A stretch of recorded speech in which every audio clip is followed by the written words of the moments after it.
యేసునామములో ఆరాధన సమర్పించి పొంది ఉన్నాం తండ్రి. శబ్దం దగ్గరగా ఆమేన్. హల్లెలూయా. దేవుని బిడ్డలారా, దేవుని వాక్యములో నుంచి కొన్ని మాటలు మనం ధ్యానం చేసుకుందాం. చూడండి, హెబ్రీయులకు రాసినటువంటి పత్రిక 26లో అంటా ఉన్నాడు, 10:26లో, మనము సత్యమును గురించి అనుభవ జ్ఞానం పొందిన మీదట మరలా బుద్ధిపూర్వకంగా ఇష్టపూర్వకంగా కావాలని మనమంట పాపము చేసిన ఎడల దేవుడు అంటూ ఉన్నాడు, బిడ్డలారా, వారికి ఇక క్షమాపణ ఉండదట, వారి నిమిత్తం ఇక బలి ఉండదట, వారు తీర్పు కొరకు నిలవ చేయబడి ఉంటారట. స్తోత్రం చెప్పండి. ఆమేన్ అంటలేదు. హల్లెలూయా. బిడ్డలారా, బాగా గమనించండి. చాలా మంది వారి ఆత్మీయ జీవితంలో, భక్తి జీవితంలో, విశ్వాసపు యాత్రలో క్రమశిక్షణ లేకుండా బ్రతుకుతున్నారు, నియమ నిబంధన లేకుండా బ్రతుకుతూ ఉన్నారు. అర్థమైందండి? అసలు యేసుక్రీస్తు ప్రభువారు మోషేకి కొండ మీద 10 ఆజ్ఞలు ఎందుకు ఇచ్చాడు? ధర్మశాస్త్రాన్ని ఎందుకు ఇచ్చాడు? నియమాలు ఎందుకు ఇచ్చాడు? నిబంధనలు ఎందుకు ఇచ్చాడు అంటే వారి జీవితాలు క్రమంగా నడిపించబడు కొరకే. ఆమేన్ అంటలేదు. చాలా జాగ్రత్తగా వినాలి నేను చెప్పే మాటలు. అసలు ఆజ్ఞలు, నియమాలు, కట్టడలు, ఆమె ఒకసారి దేవుని బిడ్డలారా, లేవియా కాండము రండి, ఒకసారి లేవియా కాండంలోనికి రండి. లేవియా కాండము, దేవుని బిడ్డలారా, కొన్ని మాటలు మనం చదువుదాం. చూడండి, 20వ అధ్యాయం 22వ వచనం. 20వ అధ్యాయం 22వ వచనం. కాబట్టి మీరు నివసించినట్లు నేను ఏ దేశమునకు మిమ్మల్ని తీసుకొని పోవచ్చున్నానో ఆ దేశం మిమ్మల్ని కక్కివేయకుండానట్లు మీరు నా కట్టడలన్నిటినీ, నా విధులన్నిటిని అనుసరించి నడుచుకొనవలెను. నేను మీ ఎదుట నుండి వెళ్ళగొట్టుచున్న జనముల ఆచారములను బట్టి నడుచుకోకూడదు. వారి అట్టి క్రియలన్నీ చేసిరి గనుక నేను వారి మధ్య వారి యందు అసహ్యపడితిని. స్తోత్రం చెప్పండి. బిడ్డలారా, లేవియా కాండము, ఆది కాండము, నిర్గమాకాండము, లేవియా కాండము, ద్వితీయోపదేశ కాండము, ఇట్లాగా మోషే 5 కాండాలు అనగా ఇదంతా కలిపితే ధర్మశాస్త్రము అంటారు. స్తోత్రం చెప్పండి. మీకు అర్థమైందా? ఆది కాండ ప్రారంభ గ్రంథం, నిర్గమాకాండము, లేవియా కాండము, ద్వితీయోపదేశ కాండము, సంఖ్యాకాండము, ఇట్లాగా బిడ్డలారా 5 పుస్తకాలు ప్రారంభ గ్రంథాలు. ఈ 5 పుస్తకాలు, ఈ 5 ప్రారంభ గ్రంథాలు దేవుని యొక్క ఔన్నత్యాన్ని తెలియచేయడానికి సృష్టి ఆరంభము, వారి కట్టడలు, నియమాలు, నిబంధనలు, ఆజ్ఞలు ఉంటాయి. ఈ 5 పుస్తకాల్లో నుంచే బైబిల్ అంతా మొత్తం తర్జుమ. అంటే ఈ 5 పుస్తకాల్లో ఉన్న ప్రతి విషయము ప్రకటన గ్రంథం వరకు రాయబడి ఉంటాయి. ఆమేన్. హల్లెలూయా. ఈ 5 పుస్తకాలు మనం చాలా జాగ్రత్తగా, చక్కగా, క్లారిటీగా చదవాలి. చూడండి, ఇశ్రాయేలు ప్రజలకు మోషే నియమాలు, కట్టడలు, నిబంధనలు, ఆజ్ఞలు జారీ చేశాడు. ఎందుకు చేశాడంటే అమోరీలు, యెబూసీలు, హివ్వీయులు, ఇలాగా 5 జాతుల వారు ఉన్నారు. వారు ఎక్కడున్నారు? కనానులో ఉన్నారు. వాళ్ళు ఎవరంటే అన్య ప్రజలు. స్తోత్రం చెప్పండి. ఒక విషయం చెప్పండి, అన్య ప్రజలు అంటే ఒక మతానికి చెందిన వారు, కులానికి చెందిన వారు కాదు. అన్యుడు అంటే దేవునిని ఎర్రగని వాడు, యేసునందు విశ్వసించని వాడు. యేసు అంటే తెలియని వారిని అన్యజనులు అంత బైబిల్. ఇతర క్యాస్టోలు కదా అన్యజనులు అంటే. అన్యజనులు అంటే దేవుడు అంటే ఎరగని వారు. ఈ 5 జాతుల వారు దేవుడు అంటే ఎరగని వారు. వారట అతి భయంకరమైన ఆచారాలు కలిగి, పాపంతో అపవిత్ర జీవితం కలిగి బ్రతికేవారంట. అసలు దేవుడికి వారంటే ఇష్టం లేదంట, దేవుడికి వారంటే ప్రేమ లేదంట, దేవుడికి వారంటే అసహ్యం అంట. అందుచేత మీరు ఏం చేస్తారంటే వారి ఆచారాలు కానీ, వారి పద్ధతులు కానీ, వారి నిబంధనలు కానీ, వారి యొక్క దేవుని బిడ్డల అలవాట్లు మీరు నేర్చుకోకూడదు. హల్లెలూయా. మీరు అలా నేర్చుకుంటే నేను మీకు విరోధనవుతాను, నేను మీ యందు అసహ్యపడతాను, నేను మిమ్మల్ని ప్రేమించను, మీకు దూరంగా ఉంటానని ప్రభువే చెప్తూ ఉన్నాడు. దేవునికి స్తోత్రం. ఇప్పుడు ఆయన అంటున్నాడు, నేను మీరు నివసించినట్లు నేను ఏ దేశాన్ని మిమ్మల్ని తీసుకొని పోవచ్చున్నానో ఆ దేశములో మిమ్మల్ని కక్కివేయకుండానట్లు, అంటే ఆ దేశము నుంచి మిమ్మల్ని గెట్టివేయకుండానట్లు, ఆ దేశములో మీరు మృతులైపోకుండా ఉండినట్లు మీరు నా కట్టడలను, నా విధులను, నా ఆజ్ఞలను ఖచ్చితంగా పాటించాలి. నేనన్నా ఆజ్ఞ మనం పాపం చేయకుండా ఆపుతుంది, క్రమశిక్షణ మనం పాపం చేయకుండా ఆపుతుంది. అసలు దేవుడు మనకు బైబిల్ ఎందుకు ఇచ్చాడో? ప్రతి మతానికి ఒక గ్రంథం ఉంది. కానీ క్రైస్తవులకి, దేవుని బిడ్డలారా, యేసుక్రీస్తు ప్రభు బైబిల్ ఎందుకు పెట్టాడంటే తాను ఈ వాక్యానుసారముగా ప్రతి మానవుడు తమ జీవితాన్ని సరి చేసుకోవాలని. ఆమేనట్లా ప్రతి మానవుడు ఈ వాక్యానుసారం తమ జీవనాన్ని కట్టుకోవాలి, వారి ప్రయాణ పద్ధతులు అలా మలుచుకోవాలి. నేను చెప్పిన విచ్చలవిడితనంగా ఉండకూడదు. మనం క్రైస్తవులు విచ్చలవిడితనంగా ఉండకూడదు, విచ్చలవిడితనం పాపం చేయకూడదు, విచ్చలవిడితనంగా బ్రతకూడదు, విచ్చలవిడితనంగా తిరగకూడదు, విచ్చలవిడితనంగా ఉండకూడదు. క్రైస్తవుడు అంటేనే క్రమములోకి వచ్చిన వాడు. క్రైస్తవుడు అంటేనే లోకాన్ని వదిలేసి క్రీస్తు కొరకు ప్రత్యేకించబడ్డానికి, యేసు క్రీస్తు ప్రభువులా బ్రతకడానికి వచ్చిన వాడు. నువ్వు అలా తీర్మానించుకుని ప్రభు దగ్గరికి బ్రతకడానికి వచ్చావనుకో, దేవుడు నీకు ఆరోగ్యాన్ని ఇస్తాడు, ఐశ్వర్యాన్ని ఇస్తాడు, ఆయుష్ని ఇస్తాడు, నెమ్మదినిస్తాడు.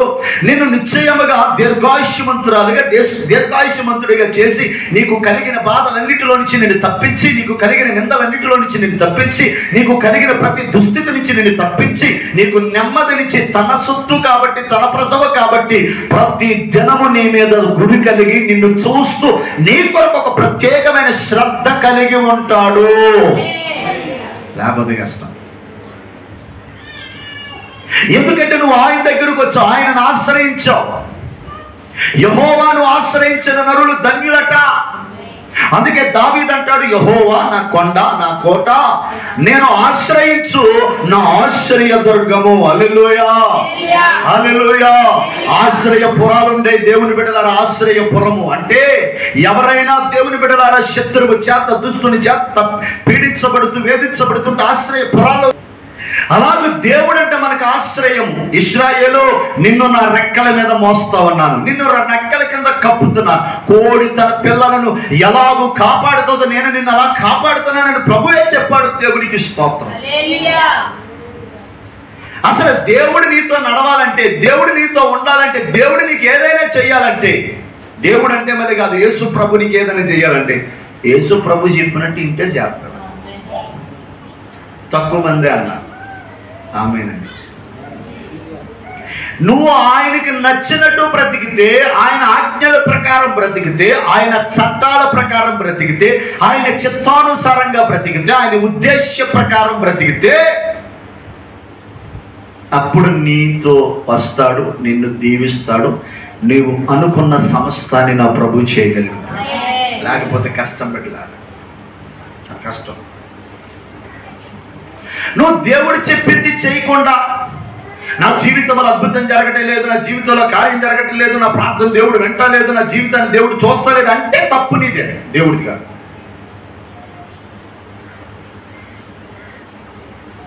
ఏమండో, తుపాకులగూడ నుంచి తాళపూడి వెళ్ళడానికి మెయిన్ డోర్ ఉంది. నేను ఈ మధ్యలోంచి గుట్టలోంచి ఎక్కేస్తానంటే పడిపోతావో చచ్చిపోతావో, ఏదైనా బాంగారు చేత ఎవరికి తెలుసు? నువ్వు నడవలసిన మార్గం ఏది? నువ్వు ప్రయాణించవలసిన ప్రయాణం ఏది? నీ గమ్యం ఏది? వాక్యము, బైబిలు. మరి నువ్వెలా వెళ్తున్నావు? అడ్డదావుల్లో, దొడ్డుదారుల్లో వెళ్తున్నావు. అప్పుడు నీ మీద కృప ఎలా పనిచేస్తుంది? నీ మీద దేవుని మహిమ ఎలా పనిచేస్తుంది? దేవుడు నీ కొరకు ఏదైనా చెయ్యాలంటే ఎలా చేయగలుగుతాడు? హల్లెలూయా. మొదటిగా దేవుడు చెప్పినట్లు నువ్వు వినాలి. ఎలాగండి ఆమేనంట. అసలు దేవుడు నా కోసం ఏం చెప్తున్నాడు? అందుకే బైబిల్ చదువు, వాక్యం.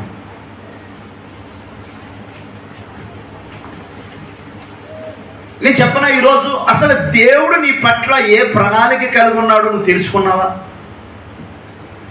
ఏమా, నీకు 1,00,000 ఆలోచనలు ఉంటాయి, 1,00,000 కోరికలు ఉంటాయి, 1,00,000 తలంపులు ఉంటాయి, 1,00,000 సిద్ధాంతాలు ఉంటాయి, 1,00,000 ఉంటాయి. పక్కనెట్టి అసలు దేవుడు తన చిత్తము నీ పట్ల ఎలా ఉందో నువ్వు ఎప్పుడైనా గుర్తించావా, గమనించావా, ఆలోచన చేసావా?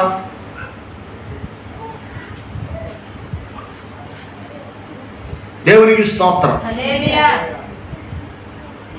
దేవుడు తన చిత్తము నీ పట్ల ఏమై ఉన్నదో నువ్వు ఎప్పుడైనా ఆలోచించావా, ఎప్పుడైనా గమనించావా? అసలు ఎప్పుడైనా దేవుడిని అడిగావా? ప్రభా, నేను మందిరానికి వెళ్తాను, రక్షణ పొందాను, మారుమనసు పొందాను, బాప్తీసం పొందాను, నీ కొరకు నేను ఎలా బ్రతకాలో నాకు తెలియచేయను ఎప్పుడైనా ప్రార్థన చేసావా? తల్లి, ఎప్పుడైనా ప్రార్థన చేసావా? అసలు దైవ తలంపులు, దైవ ఆలోచన, దైవ నీ పట్ల దైవ చిత్తమేంటో ఆలోచన చేసావా? సౌలండి గాడిదలు పోనీయండి, నా చాలా శ్రద్ధగా అనాలి. సౌలు గాడిదలు పోతే వెతుక్కుంటూ వెళ్ళిపోతున్నాడు. వేటిని వెతుక్కుంటా? గాడిదలు వెతుక్కుంటూ వెళ్ళిపోతున్నాడు. అప్పుడు గాడిదలు ఉదయం మొదలుకొని సాయంత్రం దాకా వెతికారు, దొరకలేదండి. ఇక చీకటి పడిపోతా ఉంది. ఈలోగా ఎవరో ఒక ఆయన దారంట పరిచయం చేసుకుని, అయ్యా ఏంటి వెతుకుతున్నారంటే, మా గాడిదలు పోయాయండి, వాటిని వెతుక్కుంటున్నామండి అంటే, మీ పోయిన గాడిదలు ఎక్కడున్నాయో చెప్పగలిగిన ఒక మనిషి ఉన్నాడు, ఆయన పేరు సమూయేలు, అదిగో అక్కడ ఉన్నాడు, ఆయన మళ్ళీ వెళ్ళిపోతాడు, ఆయన మీరు వెళ్ళి కలవండి ఆయన అంటే, సమూయేలే కాదు దగ్గరికి సౌలు గారు వెళ్ళి నిలబడినప్పుడు వెంటనే దేవుని ఆత్మ సమూయేలుతో మాట్లాడుతుంది. ఏమనంటే, నానా సమూయేలా, నీ యొద్దకు వచ్చినటువంటి సౌలు నేను కోరుకున్న రాజు, అతన్ని నేను కోరుకున్నాను, అతన్ని నేను ఎంచుకున్నాను, అతన్ని నేను ఎంపిక చేసుకున్నాను, ఈ మాటలు అతనికి చెప్పు అంటాడు. అప్పుడు వెంటనే సమూయేలు అంటాడు, అసలు నీ దేవుడు, నీ జాతి ఏంటి, నీ కులం ఏంటి, నీ గోత్రం ఏంటి, నువ్వు ఎవరు అని అడగల. నాయనా, నీతో దేవుడు నాకు ఒక మాట చెప్పమన్నాడు. ఎందుకంటే సౌలుకి తెలుసు, ఎందుకంటే సౌలు ఎవరు? యాకోబు వంశంలో నుంచి వచ్చిన వాడు, బెన్యామీను యొక్క సంతతి వాడు. అలాగే బెన్యామీను సంతతి వాడని సౌలు వినాలి, పాస్టర్ గారు అందరూ వినాలి. ఎప్పుడు అనుకోలేదు నేను రాజునవుతానని, కానీ ఇశ్రాయేలు ప్రజలకు ప్రథమ రాజునై నేను పరిపాలన చేస్తానని ఎప్పుడు అనుకోలేదు రాజుగా. అసలు ఊహించలేదు ఆయన రాజు అవుతాడని. అది నేను అనుకున్నా, నేను పాస్టర్ అవుతానని. సౌలు కూడా రాజు అవుతాడని ఎప్పుడు అనుకోలేదు. దేవునికి మహిమ కలుగును గాక. హల్లెలూయా. అంతెందుకంటే గొర్రెలు కాచుకునే దావీదు రాజు అవుతాడని ఎప్పుడన్నా ఊహించుకున్నాడా? ఎప్పుడు అనుకోలేదండి. నేను చెప్పనా, వారు అనుకోలేదు, దేవుడు వారిని ఎన్నుకున్నాడు. ఈరోజు నేను అంటాను, నువ్వు అనుకోకుండా దేవుడి సన్నిధికి వచ్చావు, అనుకోకుండా దేవుని మందిరానికి వచ్చావు. నేను చెప్పనా, నీ మీద ఆయన కృప ఉంది, నీ మీద ఆయన సన్నిధి ఉంది, నీ మీద ఆయన ప్రసన్నత ఉంది. నిన్ను ఆయన కోరుకున్నాడు, నిన్ను ఆయన ఎన్నుకున్నాడు. నువ్వు ఆయన బిడ్డగా బ్రతకాలని, నువ్వు ఆయన బిడ్డగా జీవించాలని. నువ్వు కనుక ఆయన కోసం నిలబడితే, ఆయన కోసం ప్రత్యేకించబడితే, దేవుడు నీ జీవితంలో ఎప్పటికీ, నీ జీవితంలో చాలా గాయాలు ఉన్నాయి, ఎప్పటికే నీ జీవితంలో చాలా దుఃఖం ఉంది, ఎప్పటికే నీ జీవితంలో నీ భర్త నిన్ను అర్థం చేసుకోలేని పరిస్థితులు, నీ కుటుంబీకులు నిన్ను అర్థం చేసుకోలేని పరిస్థితులు, నీ జీవితంలో చాలా గందరగోళాలు ఉన్నాయి, చాలా గలిబిలులు ఉన్నాయి. నీ జీవితం చాలా, దేవుని బిడ్డలారా, నిస్సత్తుగా ఉంది. ఎటు చూసినా ప్రశ్నలే కనబడుతున్నాయి నీకు, ఎటు చూసినా నీ జీవితము అయోమయ స్థితిలో ఉంది. నేను ప్రవచిస్తూ చెప్తా ఉన్నాను, ఈ రోజు దేవుడు నేను ఇక్కడికి ఎందుకు తీసుకొచ్చాడంటే, నీ ద్వారా ఆయన ప్రణాళిక నెరవేర్చుకోవడానికి, నీ ద్వారా ఆయన చిత్తం నెరవేర్చుకోవడానికి. నేను అంటాను, నీ కుటుంబాన్ని కట్టబోతున్నాడు దేవుడు, నీ బిడ్డలను కట్టబోతున్నాడు దేవుడు, నీ భర్తను మార్చబోతున్నాడు దేవుడు, నీ ఆర్థిక పరిస్థితులను మెరుగుపరచబోతున్నాడు దేవుడు. నిన్ను ఒక ఉన్నతమైన ప్రణాళికతో, ఒక ఉన్నతమైన వ్యక్తిగా, ఒక ఉన్నతమైన దేవుని ప్రతినిధిగా ఆయన నిన్ను చేసుకోవాలనుకున్నాడు.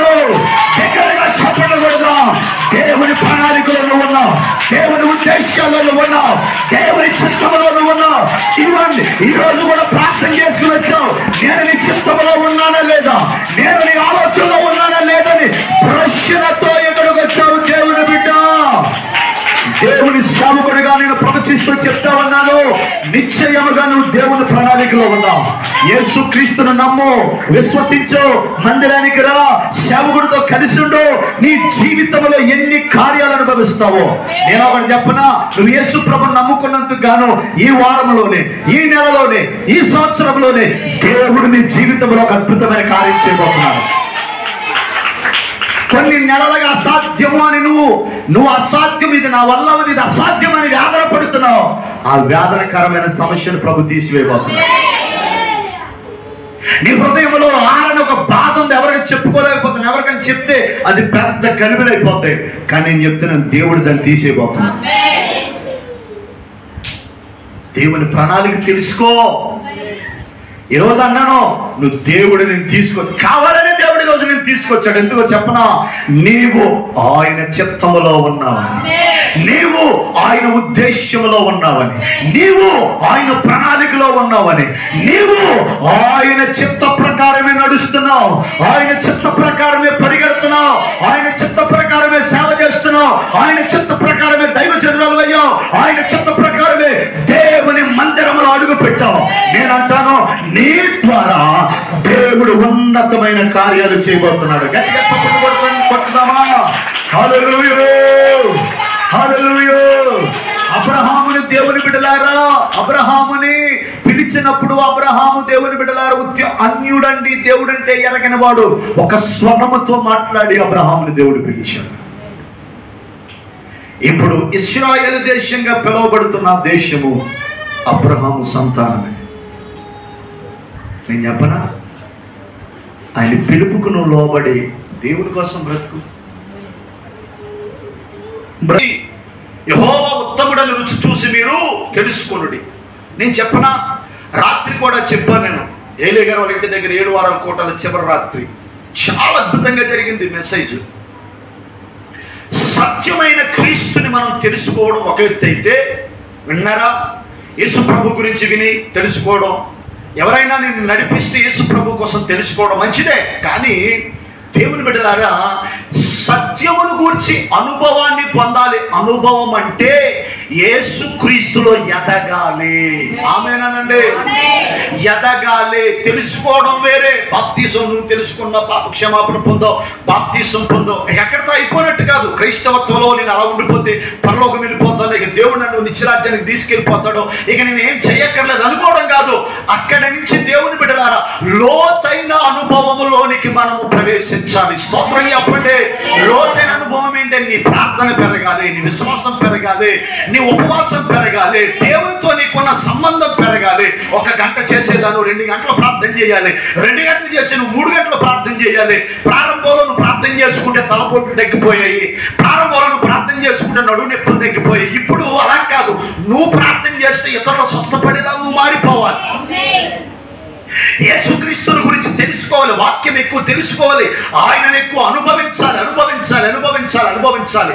బెల్లం రుచి మనం తిన్నప్పుడే ఆ రుచిని ఇతరులకు చెప్పగలం. అలాగే యేసు ప్రభువుని గురించి మనం పరిపూర్ణంగా ఎరగాలి. అలా ఎరగాలంటే 4 వారాలకు ఒకసారి ఎదుగుతామా, 5 వారాలకు ఒకసారి ఎదుగుతామా? అక్కడే ఉంది చూడు, 10వ అధ్యాయం 24వ వచనం. చదివేనా? చదివి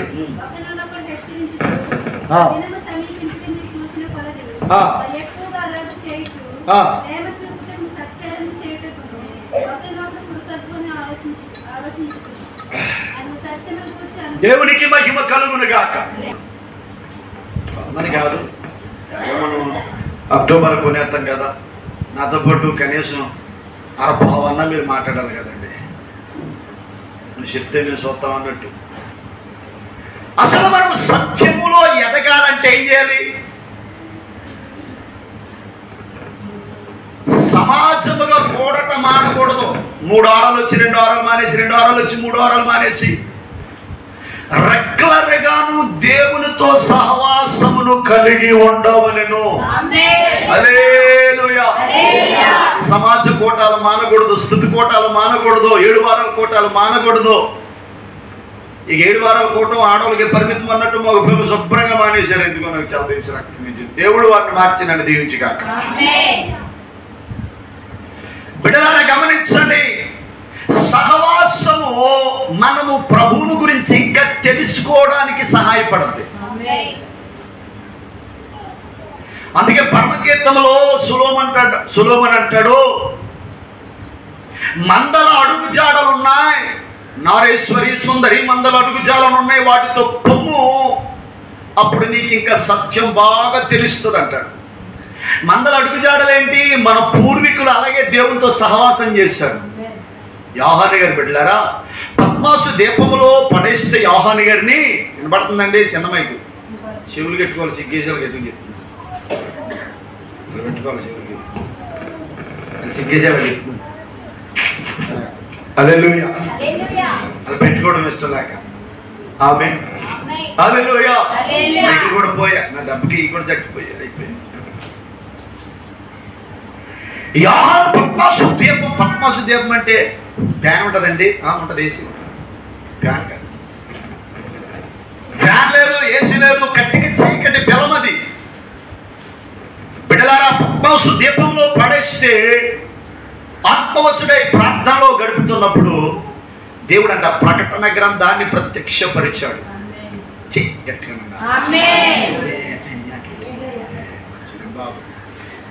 కోసం చేస్తున్నారా? నేను శనివారం రాత్రి మొదలుకొని ఆదివారం మన కూటమి ఏదైతే అట్లా చాలా ఆరోగ్యంగా ఉన్నాను, చాలా బాగుంటుంది. రాత్రిలో కొంచెం ఇబ్బంది పడుతున్నాను, అది మా సింతలకి నాకు తెలుసు. దేవునికి స్తోత్రం, హల్లెలూయా. నేను అంటాను, దేవుని బిడ్డలారా, దేవునితో సహవాసం చేస్తే ఆ అనుభవం వేరండి. పరిబడించనే నా సాక్ష్య జీవితము, ఎట్లా పెట్టా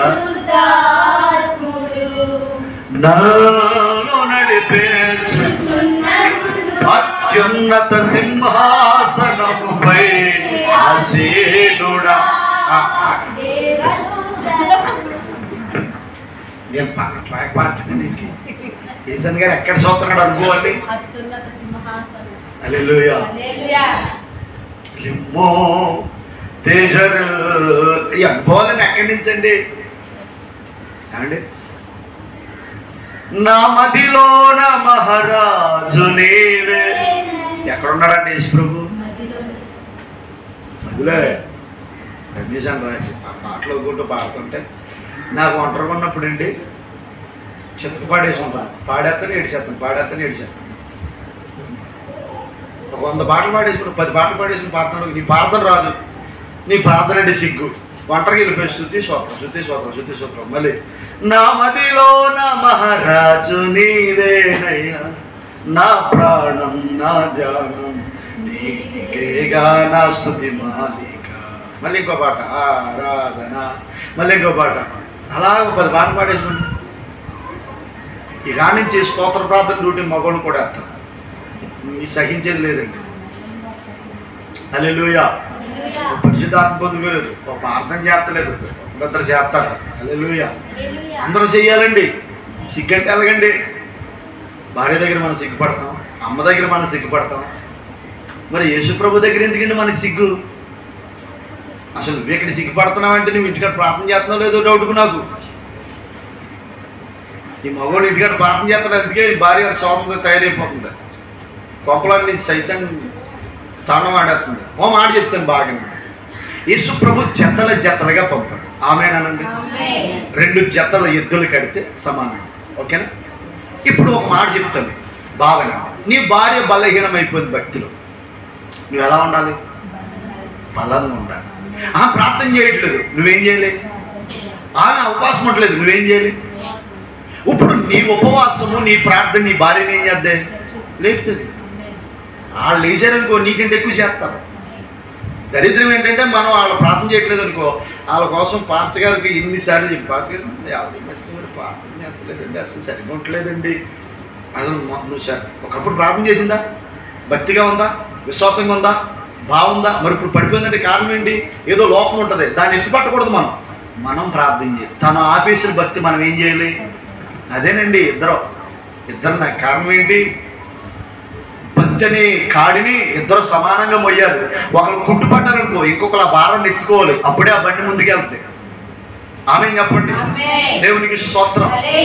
నేను అంటాను, దేవుని బిడ్డలారా, నీకు ఉన్నతమైన అనుభవాలు అవసరం. ఆ అనుభవాలు కావాలంటే దేవునితో సహవాసాన్ని మీరు కలిగి ఉండాలి. ఆమేన్. సహవాసం అంటే ప్రతి ఆదివారం దేవుని సన్నిధికి రావాలి, ప్రతి ఆదివారం దేవుని మహిమపరచాలి, ప్రతి శుక్రవారం ఉపవాస కూటమిలో పాలు పంపులు పొందాలి. అలా పొందినప్పుడు ఆ సహవాసములో ఉన్న శక్తి, ఆ సహవాసములో ఉన్న బలము, ఆ సహవాసములో ఉన్న ప్రభావము నీ మీద పడుతుంది. ఈ సహవాసములో ఉన్న బలం నీ మీద పడినప్పుడు నువ్వేమవుతావంటే, ఎక్కడ ఆత్మీయ జీవితంలో బలహీనమైపోయావో, ఎక్కడ నీ లోపలికి లోకం వచ్చేసిందో, అప్పుడు నువ్వేమవుతావంటే మరలా పుంజుకుంటావు, మరలా విశ్వాసం రేపబడుతుంది, మరలా అభిషేకం రేపబడుతుంది, మరలా భక్తి రేపబడుతుంది.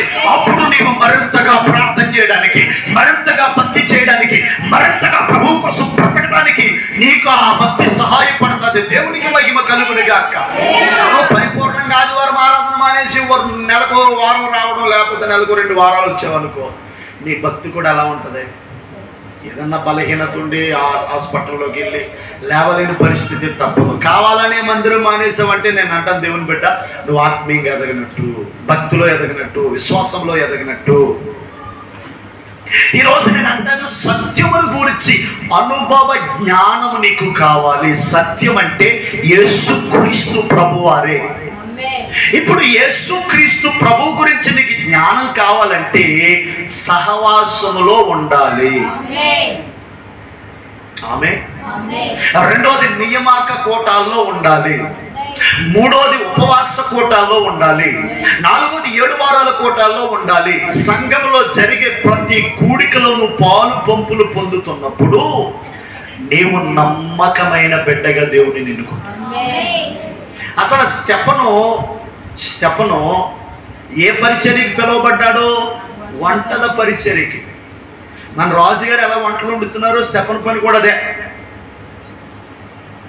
మీరందరూ ఎలా ఉల్లిపాయలు పచ్చిమిరపకాయలు కొడుతున్నారు, స్టెఫన్ పని అదే. స్టెఫను బావనండి. స్టెఫను అర్థమవుతుందా? తాను పరిచర్య చేస్తూ ప్రభువులో అధికంగా ఎదిగాడు. కొంతమంది పనికి వెళ్తే భక్తి మానేస్తారో, భక్తి చేస్తే పని మానేస్తారు.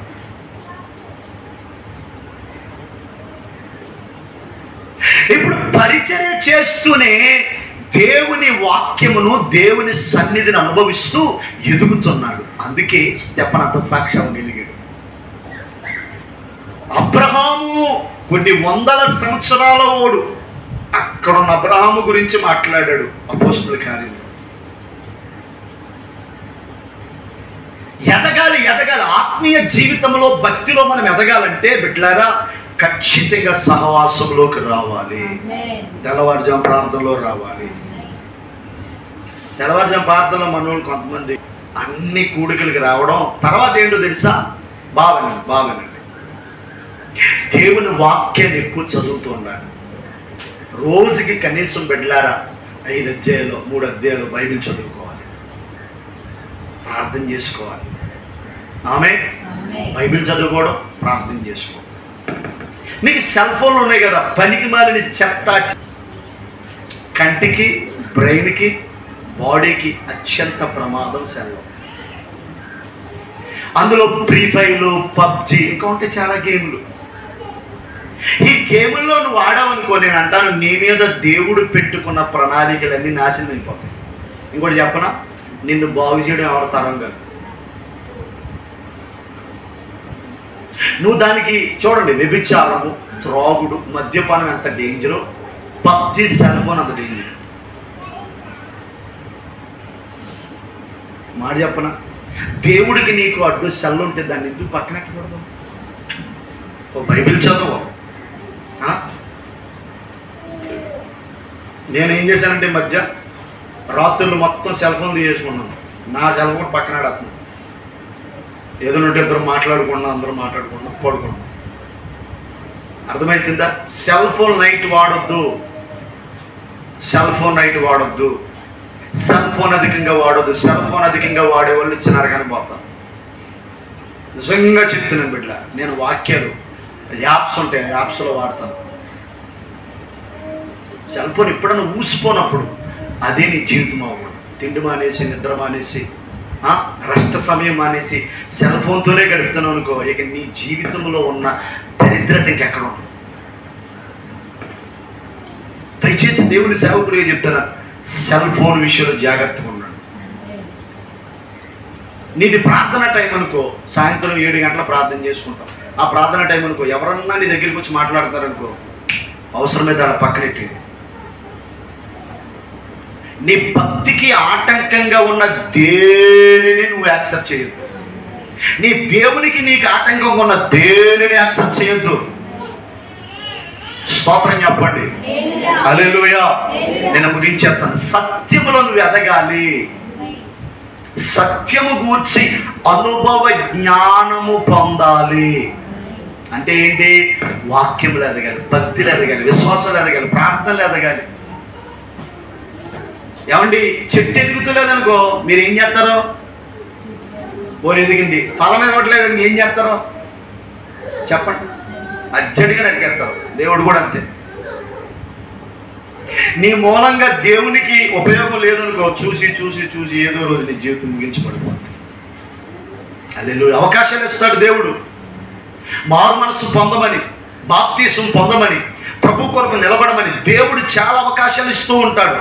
వాటిని మనం ఉపయోగించుకుని మెట్టిలుగా చేసుకుని ఎదిగామా సరే. ఇక మనం ఎన్ని అవకాశాలు ఇచ్చినా ఉపయోగించుకోవట్లేదు అనుకో, నీ మూలంగా భూమి వ్యర్థమని దేవుని బిడ్డలారా నీ జీవితం ముగించే అవకాశాలు ఉన్నాయి. ఈ పూట నేను చెప్తున్నాను, సత్యములో నువ్వు ఎదుగుతున్నావా? మొదటగా సత్యం తెలుసుకోవడం, అంటే యేసు ప్రభుని తెలుసుకోవడం. రెండోది, తెలుసుకున్న యేసు ప్రభుని అనుభవించాలి. అలా అనుభవించినప్పుడు మనం పొందే అనుభూతులు, దర్శనాలు, ఆ కృప వింతగా వేరుగా ఉంటుంది. ఆమేన్. కాబట్టి దేవుని బిడ్డలారా నేను అంటాను, సత్యం గురించి మనం తెలుసుకున్న సహవాసం, వాక్యం, ప్రార్థన. ఆమేన్. దేవుడు తన మాటలను దీవించి ఇంకా ముగించాలనిపించట్లే. హల్లెలూయా. నేను పైకి వెళ్ళాలి కాబట్టి, నన్ను తీసుకెళ్ళుటకు రథస్వములు వచ్చాయి కాబట్టి, నా బండి దేవుని బిడ్డలారా సింపుల్గా క్లచ్ ప్లేట్లు బాగు చేద్దామని వెళ్తే 10 ఏళ్ళు అయిపోయింది.